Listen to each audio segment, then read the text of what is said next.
এই golden pothos গাছটি আমি বোতলের পানি থেকে তুলে টবের মাটিতে স্থানান্তর করেছিলাম।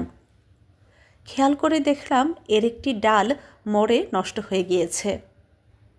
সেটি তুলে ফেলে দিলাম। আর পাশে দেখলাম একটি ছোট্ট পাতা রয়েছে, বেশ সতেজ।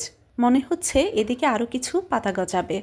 আর পাশের ডালগুলোও বেশ ভালো আছে, তবে ধুলোবালি পড়ে পাতার উজ্জ্বলতা অনেকটাই নষ্ট হয়ে গিয়েছে।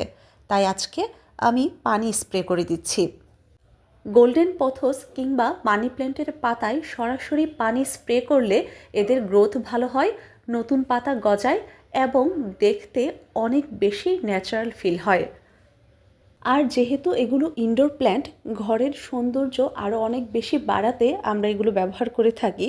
সেক্ষেত্রে সেগুলোকে সতেজ এবং পরিচ্ছন্ন রাখাটা আমাদের দায়িত্ব। যে গাছ যত বেশি সতেজ তত বেশি সুন্দর।